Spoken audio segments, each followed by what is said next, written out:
Good evening, everyone. Myself, Reena Sharma, and I would like to welcome you all to another useful and interesting episode number 12 of WHRF Yoga Research Study Circle on the topic of how to write and publish a book. Before start, a brief introduction about Yoga Research Study Circle. Yoga Research Study Circle, under the umbrella of WHRF, Women's Health Research Foundation, is made to encourage the research work in the field of yoga and health.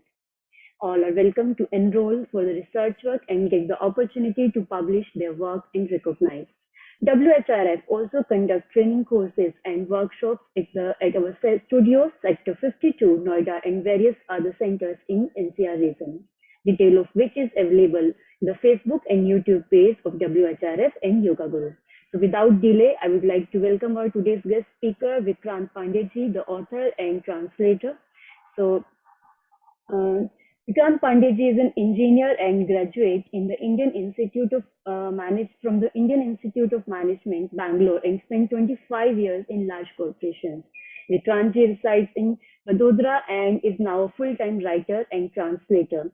Vikrant has published 12 translations from Marathi bestseller into English. His translations of Girish Kuber's Tatayan as the Tatars, How a Build, Family, a Business and a Nation got a Gaja Capital, got Best Business Book Award for the year 2019, and few translations were released as award-winning movies like Rao Bajirao Mastani and Shala, along with Nilesh Kulkarni ji. He has written it's in the footstep of Rama, Travel with the Ramayana, published in April 2021, and his most recent book, in the SBI story, The 2 Centuries of Banking, was published in 2021 November. So, and now and he is currently translating 2 books and writing 2 books of his own. So over to you, Vikrantji. A warm welcome to you over once again. Thank you. Please. Thank you, Reena.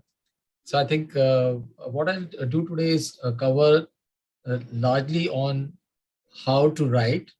Of course, it's while it's an individual process, I'm sure there are various authors who have written about this topic earlier. So I'll try and cover some of them, and as well as my personal experiences in the 3 books which I've written in the last 1.5 years of my own. One was In the Footsteps of Ram, Travels with Ramayana. The second was the SBI story. And the third, which is getting published in a few months, is about the 100 years of 1 century of All India Radio. So all are a very different genre. So I'll cover my experiences in how I went about it.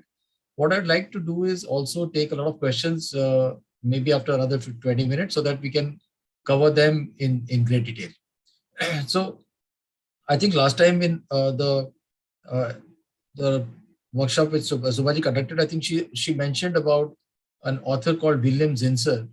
I would urge everybody to read his book called On Writing Well. It's one of the books written, I think 50, 60 years back, but even today it is considered one of the best books of anyone who wants to get into writing, especially non-fiction. And I'm assuming here that most of our people who are attending the session are looking at writing a non-fiction book rather than a fiction. I'll also cover fiction later on. And William Zinsser's On Writing Well is one of the fantastic books to read. Last week, when I was traveling, I also read Stephen King's book where he writes about his own story as to how he writes. It's again something I'll recommend people to read. It's a book by Stephen King about writing. You can just Google that. I'm not getting the exact name, but it's about his own memoirs of how he wrote. And he gives a lot of examples and tips about writing. One of the most popular authors worldwide is a British author who has conducted a lot of interviews at, I think, Oxford and Cambridge. And you should listen to Jeffrey Archer, the author, who also talks about how he goes about writing while he's writing fiction and not non-fiction. But there are some interesting tips he gives about writing. So these are some of the 3 examples I wanted to give about people who have already spoken a lot about this topic. Let me come to the area which I wanted to talk about.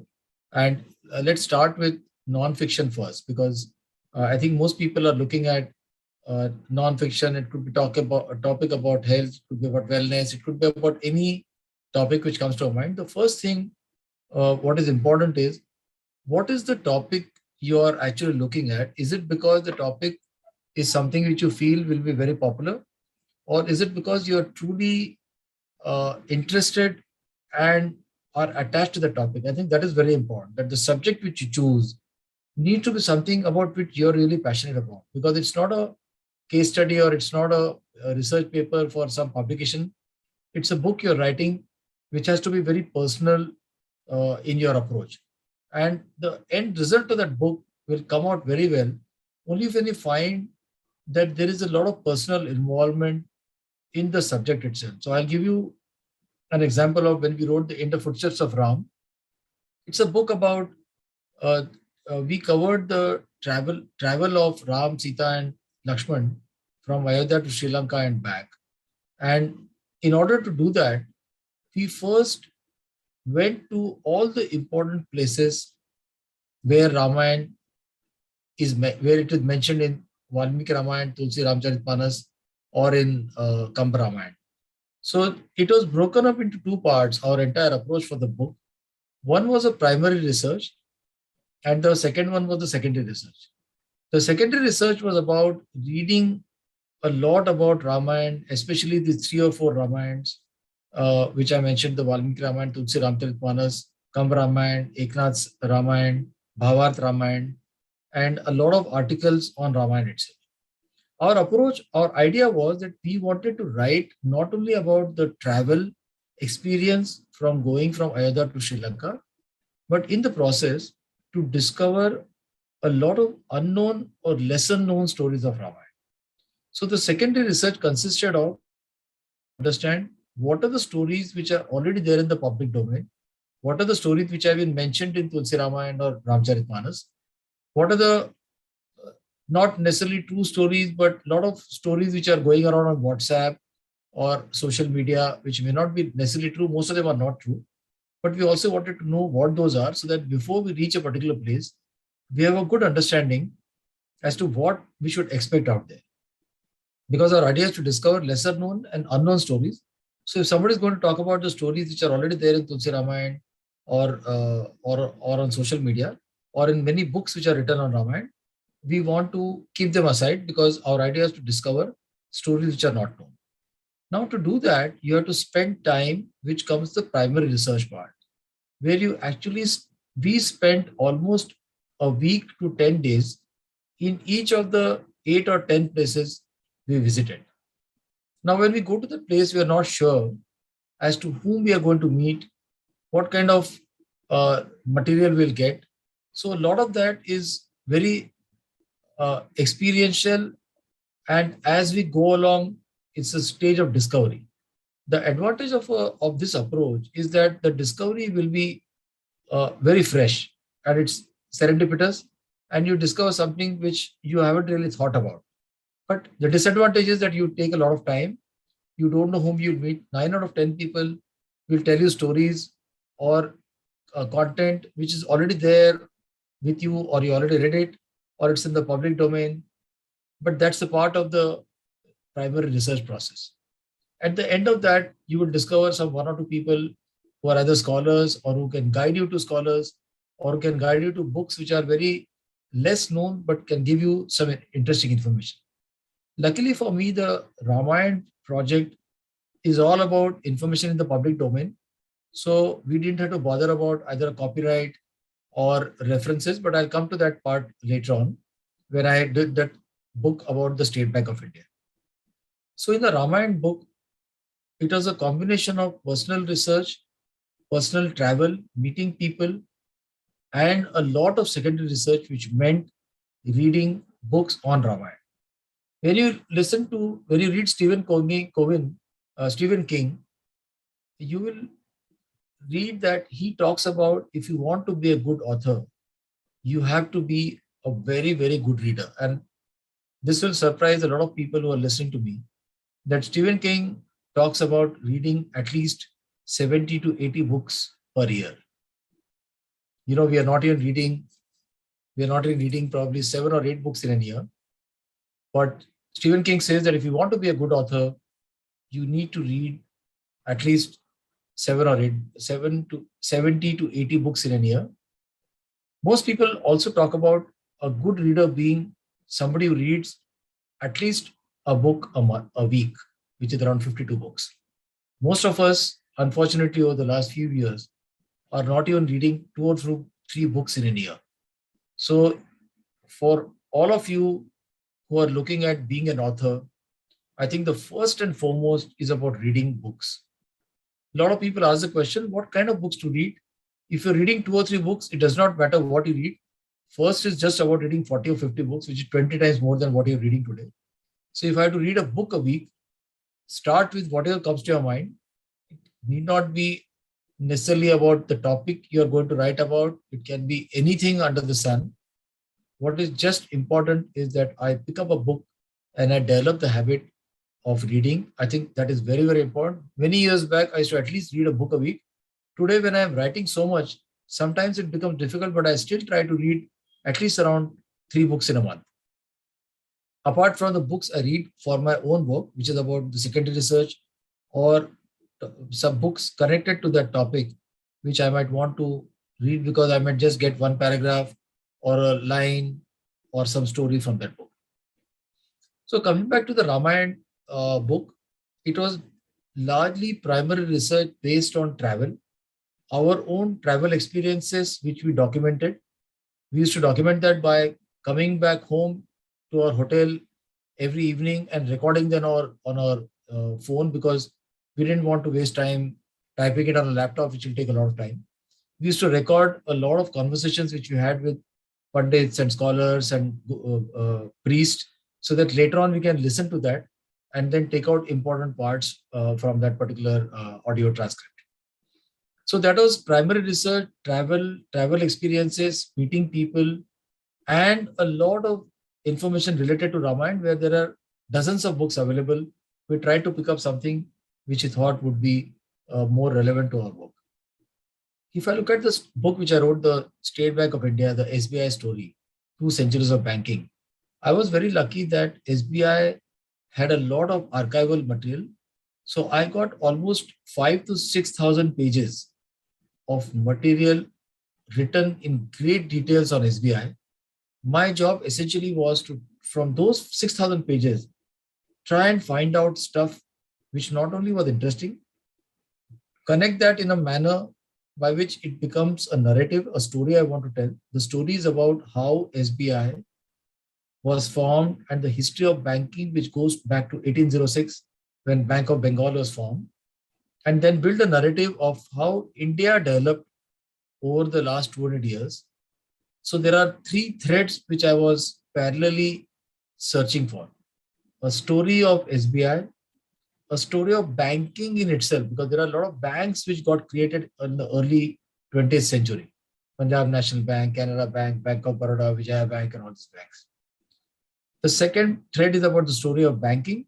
And the third thread was about the story of India itself, because when you're looking at 1806, 1847, the first war of independence, 1857 came much later on. Then you had the East India Company becoming the British Empire, and then from British Empire becoming the India as an independent country. So there's a lot of story of India, which I tried to combine with the narrative of the story of banking. So when I combine 3 threads, the reader also finds it interesting that it is not becoming very boring. I had to keep in mind that I'm writing a story of history of banking and a history of SBI, which anybody could read. So I have consciously ensured that in the entire book, there are no words like, even simple words like debit, credit, balance sheet, because the whole idea is to make the book very interesting for a layman to read. It's not meant for a banker. It's meant for anybody who wants to know about India, who wants to know about the history of banking, and who is interested in knowing how a bank like SBI, which is India's largest bank, was formed and what were the conditions from the early 19th century to 20th century and now the 21st century. So it covers 220 years of history.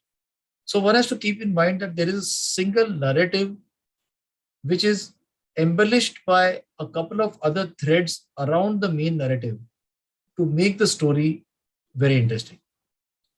The third book, which I just completed, and it is going to be published sometime next year, is a very fascinating story of All India Radio's 100 years of existence in India from 1924, almost 98 to 99 years.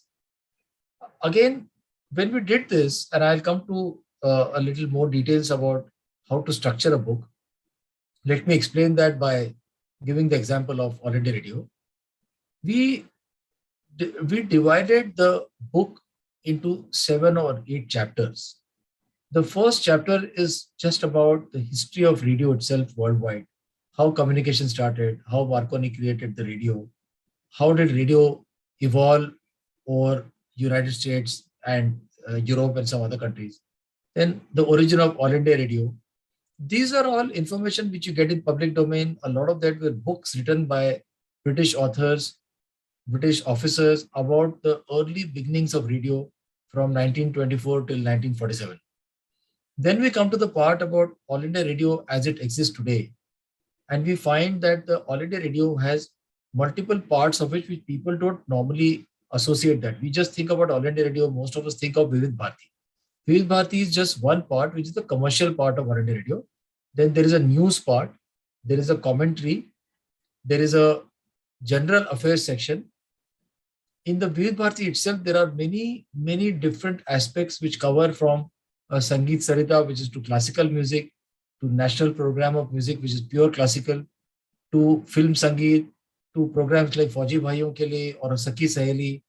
So the Vivid Bharati chapter again had various aspects, and we wanted to ensure that while we're covering that, one of the things we kept in mind while doing the All India Radio was to have more than 100, around 150 interviews with people, because it was all about personal experiences of radio commentary, of news readers, of people involved in in Yunus Khan or Mamta Sinha, who is talking about Mamta Singh, who are incidentally husband and wife in Vivid Bharati, their own experiences, meeting and talking to a lot of classical musicians like Vishwa Mohan Bhatt or N. Rajam or Hariprasad Chaurasia's son, to understand what All India Radio means to them, how did their career develop when they were starting in India 50, 60 years back and coming on stage, how the news readers performed, how the commentators are relevant even in today's scenario when you have TV commentary.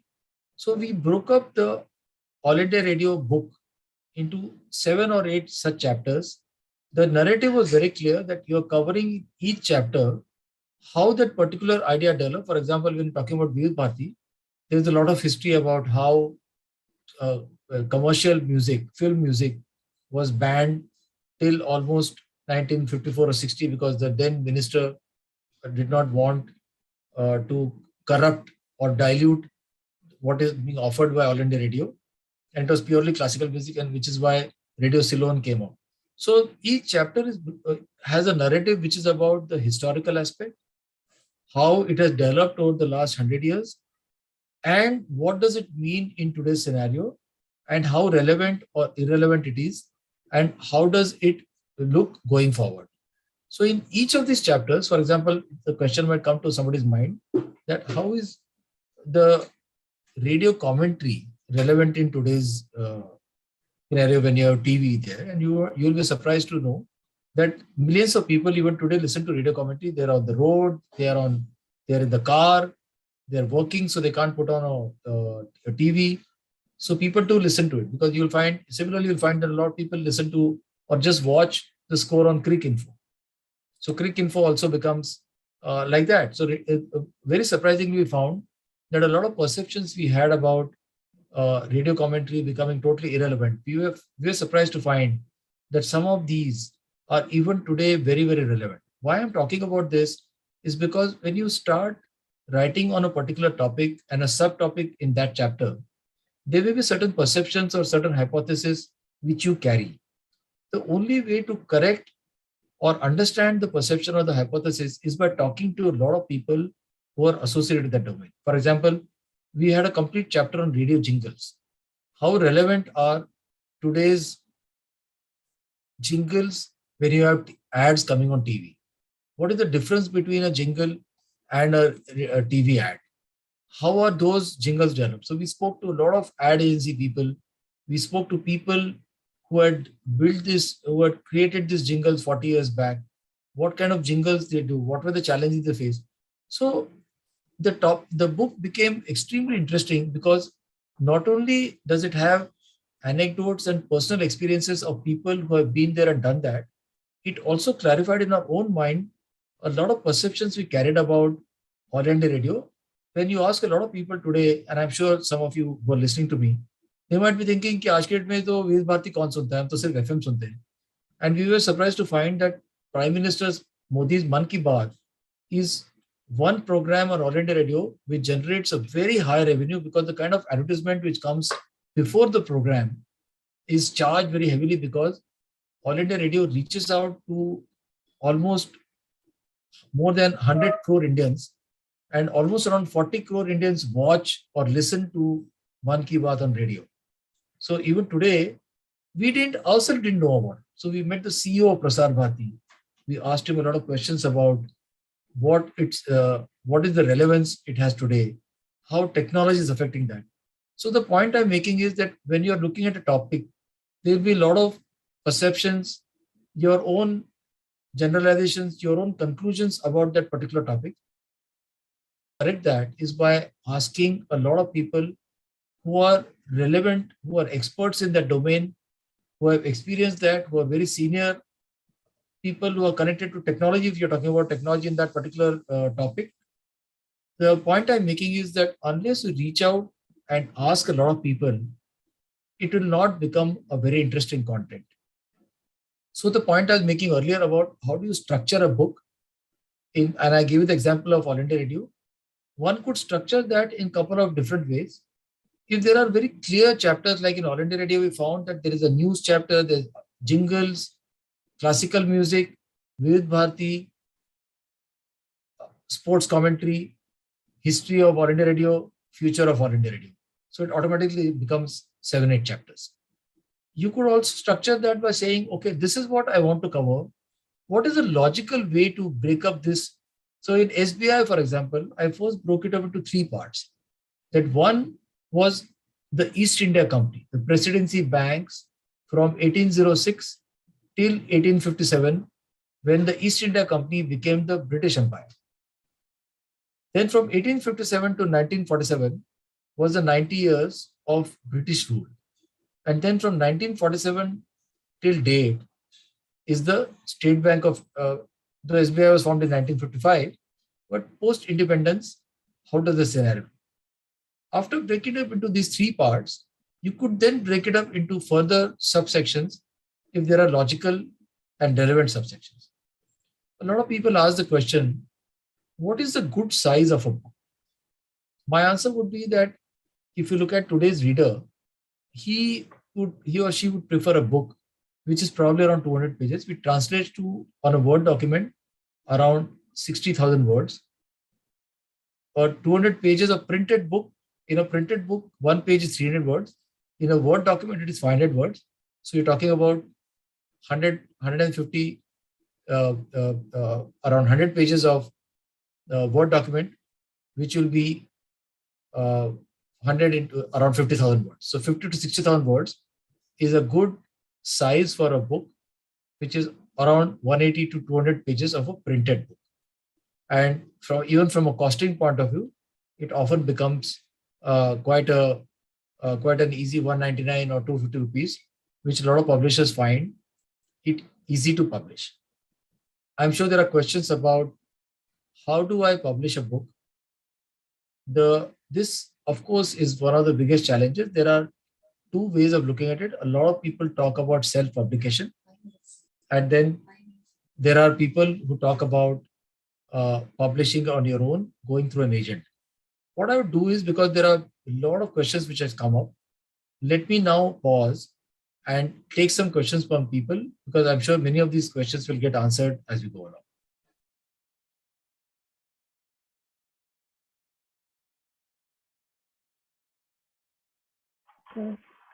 Sir, we have I received two questions from the speaker, for viewers. The question number one is, then how to non-fiction topic decide? Like, how does one write the fiction? This is the first question. Fiction or non-fiction? Like non-fiction. It's about Non-fiction. Yes. As I started by saying in the beginning that it is important to have a topic which you are personally very excited about. Otherwise, it will become like a task. So I should be very excited about writing about this topic, not because this is a very popular topic or it will sell well. It is difficult to select that. So the topic should be either something which you have experienced yourself, or you're very excited because you feel that you want to experience that. So for example, when I wrote the Ramayana book, I had not read much of Ramayana, or I had not traveled to Ayodhya or Chitrakoot, but it was something which I was very keen to do. So I went to Ayodhya, Chitrakoot, Allahabad or Panchavati more to experience that, and the book was the secondary outcome of the process. I hope that answers that question. Okay. And one more thing, is there any difference between choosing the topic of non-fiction and fiction book, or a same way? What is the difference between them? I think fiction is a very different genre altogether, where there is a lot of creativity and a lot of imagination, where I could just sit in my room and I can write a complete fiction book without having to step out of my room at all. I might do some research. If I'm writing a fictional story about some girl who was in Bombay. If I want to understand Bombay, I might go to Bombay and understand the geography and some other places, etc. But in most cases, I might be just writing from my imagination. So I could sit on my desktop and I can write the entire story without having to step out. But in non-fiction, it is important to do primary, secondary research, interviews. One has to also ensure that one is giving adequate references, noting down those bibliography, giving those footnotes in the book to ensure that copyright is not violated, and you're giving those references in the book if you're copying from some other book.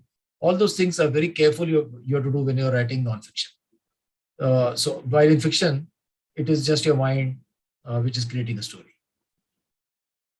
Thank you, sir. So one last question that we have, is self-publishing recommended? I see the advantage of going through a publisher is the fact that they have a lot of distribution. In self-publishing, you're largely dependent on Amazon. And the problem is, how do you market yourself? If you're very good on social media and you know how to really market yourself from YouTube, Instagram, and other social media, and you have a lot of followers, then self-publishing is fantastic because people know you, they know about the book, or you can create a buzz and people will buy the book. The advantage of a publisher is the fact that he or the publisher knows how to distribute the book, but you get a much lesser, smaller percentage of the revenue. In self-publishing, obviously, you get a larger percentage of the revenue, but you should be very good at marketing the book. It is difficult to find a publisher because you have to go through an agent, and the agent has to like your book before he or she recommends you to a publisher. I am very lucky that I have an agent who almost accepts whatever I give him, but that's very rare. Most of the times, you have to find an agent who will be willing to, first of all, he likes your stuff, and then he's willing to put it to the editor, and the editor then takes it up and it gets published after 1 or 2 years. So it's a very long process. In self-publishing, the process is much shorter, but you have to then design the cover, you have to design you have to font, how do you want to present the book, all that stuff you have to do on your own. But then if you can market it well, self-publishing is fantastic. A lot of people today are moving to self-publishing also because they have a lot of control on what they're doing. Thank you. Thank you. And this is you want to add some more things, or I would just add one point that let the topic really excite you, that you're thinking about it day and night, you're talking to hundreds of people. Do not be bothered that if I share my idea, somebody will copy it. Ideas are very, very easy. Putting it into action is very difficult. So share your idea with hundreds of people. And one last point, you should have a critique like I have Subha, who will criticize. What I mean is to find someone who is willing to tell you the truth that this, what you written is horrible or what you written is very good. Please have very, very close friends who are willing to give you that feedback, because you might think that what you written is fantastic, but the friends will tell you that either it is junk or it is really good. And that is very important before you go to publish Yes, sir. Thank you. Thank you, sir, for joining us and for adding so knowledgeable words with us. And like I it's like I wish that everyone will get the benefit of like they can enhance their writing skill by choosing the right topic. How like how you explained how they can choose the right topic, and how reading the book is so important for it. everyone Absolutely. if you want to enhance their writing skills. So once more time, thank you so much, sir. Looking forward